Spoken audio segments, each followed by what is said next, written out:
Hello friends, అందరూ ఎలా ఉన్నారు? నాకు ఈ మధ్యనే కొడుకు పుట్టడం జరిగింది. అందుకే వాడితో కొంచెం టైం స్పెండ్ చేసి చాలా రోజుల తర్వాత ఈ వీడియో చేయడం జరుగుతుంది. లాస్ట్ 10 సంవత్సరాల నుంచి చూసుకుంటే ఇండియాలో నుంచి రిచ్ కానీ స్కిల్డ్ వర్కర్స్ కానీ యూరోప్ లేదా యూఎస్ లాంటి డెవలపింగ్ కంట్రీస్కి మూవ్ అవ్వడం జరుగుతుంది.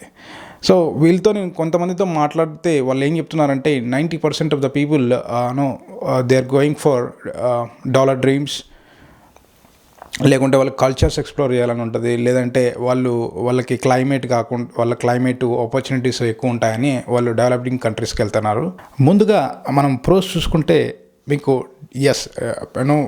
డెవలప్డ్ కంట్రీస్లో ఆబ్వియస్గా మీకు జీతం ఎక్కువడం జరుగుతుంది. సో దానివల్ల మీరు ఎక్కువ సేవింగ్స్ చేసి మీరు ఏమన్నా ఇక్కడ డెబ్ట్స్ కానీ లేదంటే అసెట్స్ కానీ తీయొచ్చని స్కిల్డ్ వర్కర్స్ కానీ మైగ్రేట్ అవుతున్నారు.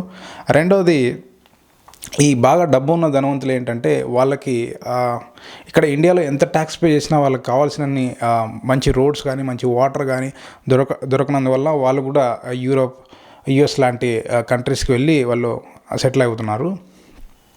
ఇంకొకటి, కొంతమంది 10% ఆఫ్ ద పీపుల్ ఏమంటున్నారంటే వాళ్ళకి కావాల్సిన వాళ్ళకు మంచి లివింగ్ ఎన్విరాన్మెంట్లో ఉండాలనుకుంటుంది, fresh air, fresh water. So ఇలాంటి రిసోర్సెస్ అక్కడ దొరుకుతున్నాయి. సో అందుకే వాళ్ళు మైగ్రేట్ అవుతున్నారు. సో అబ్రాడ్ వెళ్ళడం వల్ల ఇంకొక అడ్వాంటేజ్ ఏంటంటే వీళ్ళకి డిఫరెంట్ కల్చర్స్ని ఎక్స్ప్లోర్ చేసే అవకాశం ఉంటుంది. ఫర్ ఎగ్జాంపుల్, మీరు న్యూయార్క్ లాంటి సిటీస్ చూసుకుంటే అక్కడికి ప్రపంచంలోని డిఫరెంట్ కంట్రీస్ నుంచి అక్కడికి రావడం జరుగుతుంది.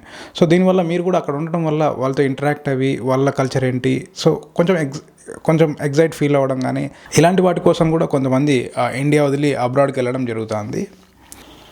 ఇంకొకటి, డెవలప్డ్ కంట్రీస్లో లేబర్ లాస్ చాలా స్ట్రిక్ట్గా ఉండడం వల్ల వాళ్ళకి ఇన్ఫ్లేషన్కి తగ్గట్టు వాళ్ళకి జీతాలు ఇస్తున్నారు. సో ఇది ఎంప్లాయీస్కి అడ్వాంటేజ్. సో అందుకే కొంతమంది అట్లా కూడా వెళ్తున్నారు. ఇంకొక విధంగా చూసుకుంటే మీకు కానీ మీ పిల్లలకు కానీ 100% free education and free health provide చేస్తున్నారు డెవలప్డ్ కంట్రీస్లో. సో దీనికి కూడా కొంతమంది అట్రాక్ట్ అయ్యి ఇండియా వదిలి అబ్రాడ్కి వెళ్ళడం జరుగుతుంది. ఇప్పుడు మనము కాన్స్ గురించి, అంటే మనకి అబ్రాడ్ వెళ్ళడం వల్ల వచ్చే ఇబ్బందులు ఏంటో డిస్కస్ చేసుకుందాం. సో జనరల్గా మీరు అబ్రాడ్ వెళ్తే మీకు ఎప్పుడు ఆ ఊరు ఎన్ని సంవత్సరాలు ఉన్నా కూడా నా ఊరు అన్న ఫీలింగ్ రాదు. ఇలా ఒంటరితనంగా జీవించడం వల్ల మీ ఆయుష్ కూడా చాలా వరకు తగ్గొచ్చు. డబ్బు పరంగా చూసుకుంటే ఈ డెవలప్డ్ కంట్రీస్ ట్యాక్సెస్ చాలా ఎక్కువగా కలెక్ట్ చేస్తాయి సిటిజన్స్ నుంచి.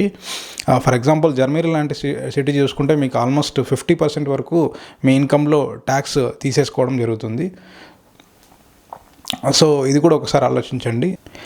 ఫైనల్గా నేను ఏం చెప్పాలనుకున్నా అంటే, మీరు కానీ మీ ఫ్యామిలీ పట్ల కానీ మీ కంట్రీ పట్ల కానీ చాలా ఎమోషనల్ అనుకుంటే మాత్రం మీరు దయచేసి ఇండియా విడిచి వెళ్ళొద్దండి. లేదు, నాకు కొంచెం కెరియరు, డబ్బు ఇవన్నీ ఇంపార్టెంట్, నాకు డెవలప్మెంట్ ఇంపార్టెంట్ అనుకుంటే డెఫినెట్గా ఏ కంట్రీలో ఉన్నా మీరు మంచిగా ఉండాలని కోరుకుంటున్నా.